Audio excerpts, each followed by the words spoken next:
السلام علیکم احباب، آپ دیکھ رہے ہیں عبید ثاقب آفیشیل اور میں ہوں عبید ثاقب۔ آج ہم دوبارہ حاضر ہوئے ہیں اردو شعراء کے سلسلے کے ساتھ، اور آج کے ہمارے شاعر ہیں مرزا اسد اللہ خان غالب۔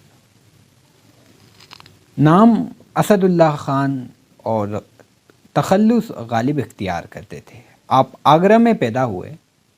جب آپ کی عمر 5 سال تھی تب آپ کے والد ایک لڑائی میں مارے گئے، اور اس کے بعد نصر اللہ بیگ جو ان کے چچا تھے انہوں نے ان کی پرورش کی۔ غالب کی شادی 13 برس کی عمر میں نواب الہی بخش کی بیٹی سے طے پائی۔ مرزا اسد اللہ خان غالب اردو اور فارسی دونوں زبانوں میں شعر کہا کرتے تھے، لیکن اردو ادب میں ان کا مقام بہت بلند ہے جسے سب نے تسلیم کیا ہے۔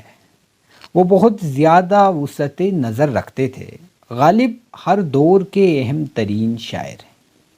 ان کی فنی عظمت کو ہر ایک نے سراہا ہے۔ ان کی ہم غیر شخصیت کی طرح ان کی شاعری میں بھی بڑا تنوع اور بو کلمونی پائی جاتی ہے۔ ان کے ہاں موضوعات کا ایک لامتناہی سلسلہ پایا جاتا ہے۔ ان کی اردو غزل مضامین کی رنگا رنگی، وسعت نظر، تخیل کی بلندی، معنی آفرینی، پہلوداری، نادر تشبیہات اور استعارات، نئے نئے الفاظ اور تراکیب، طنز و ظرافت، آفاقیت اور جدت ادا کی بدولت بہت اعلیٰ پائے گی ہے۔ ان خصوصیات کی بدولت انہیں اردو شاعروں کی صف اولین میں ممتاز ترین جگہ ملی ہے۔ غالب کی اہم ترین تصانیف میں دیوان غالب جو بر صغیر کی الہامی کتاب مانی جاتی ہے، اس کے علاوہ قاطع برہان، دیوان فارسی، گل رانہ، مہر نیمروز، دست بنو، قاطع برہان، لطائف غیبی، قادر نامہ، عود ہندی اور اردو معلیٰ شامل ہیں۔ معزز احباب، دیوان غالب سے کچھ منتخب کرنا نہایت مشکل کام ہے، کیونکہ یہ کتاب ایک ایسی کتاب ہے جس میں ہر چیز ایک سے ایک بہترین غزلیں موجود ہیں۔ لیکن آپ احباب کے لیے ہم کچھ منتخب کلام پیش کرتے ہیں۔ سب سے پہلے غالب کی غزلوں میں میری سب سے پسندیدہ ترین غزل پیش کرنا چاہوں گا، جو کچھ یوں ہے کہ نقش فریادی ہے کس کی شوخی تحریر کا، نقش فریادی ہے کس کی شوخی تحریر کا، کاغذی ہے پیراہن ہر پہ کرے تصویر کا، کاوے کاوے سخت جانی ہائے تنہائی نہ پوچھ، کاوے کاوے سخت جانی ہائے تنہائی نہ پوچھ، صبح کرنا شام کا لانا اے جوئے شیر کا، جذبہ بے اختیار شوق دیکھا چاہیے، جذبہ بے اختیار شوق دیکھا چاہیے، سینے شمشیر سے باہر ہے دم شمشیر کا، آگہی دام شنیدن جس قدر چاہے بچھائے، آگہی دام شنیدن جس قدر چاہے بچھائے، مدعا عنقا ہے اپنے عالم تقریر کا، بس کی ہوں غالب اسیری میں بھی آتش زیر پا، بس کی ہوں غالب اسیری میں بھی آتش زیر پا، منہ آتش دیدہ ہے حلقہ میری زنجیر کا۔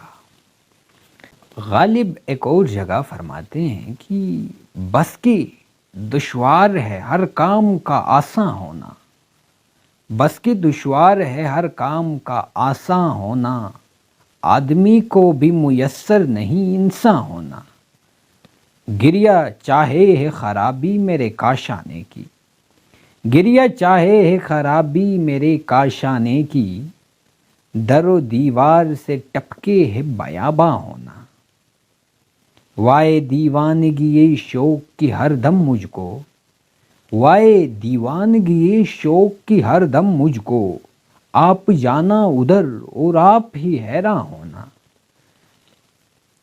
جلوہ از بس کی تقاضائے نگاہ کرتا ہے، جلوہ از بس کی تقاضائے نگاہ کرتا ہے، جوہر آئینہ بھی چاہے ہے کہ مژگاں ہونا۔ عشرت قتل گہے اہل تمنا مت پوچھ، عشرت قتل گہے اہل تمنا مت پوچھ، عید نظارہ ہے شمشیر کا عریاں ہونا۔ لے گئے خاک میں ہم داغ تمنائے نشاط، لے گئے خاک میں ہم داغ تمنائے نشاط، تو ہو اور آپ بصد رنگ گلستاں ہونا۔ عشرت پارے دل زخم تمنا خانہ، عشرت پارے دل زخم تمنا خانہ، لذت ریش جگر غرق نمکداں ہونا۔ کی میرے قتل کے بعد اس نے جفا سے توبہ، کی میرے قتل کے بعد اس نے جفا سے توبہ، ہائے اس زود پشیماں کا پشیماں ہونا۔ حیف اس چار گرہ کپڑے کی قسمت غالب، حیف اس چار گرہ کپڑے کی قسمت غالب، جس کی قسمت میں ہو عاشق کا گریباں ہونا۔ حیف اس چار گرہ کپڑے کی قیمت غالب، جس کی قسمت میں ہو عاشق کا گریباں ہونا۔ معزز احباب، غالب کی اس غزل کے ساتھ ہماری آج کی نشست اختتام پذیر ہوتی ہے، اور کلاسک اور جدید شعراء کے کلام کو سننے کے لیے ہمارا چینل سبسکرائب کیجیے اور بیل آئیکن پر کلک کیجیے تاکہ ہماری ویڈیوز سب سے پہلے آپ تک پہنچے۔ بہت شکریہ۔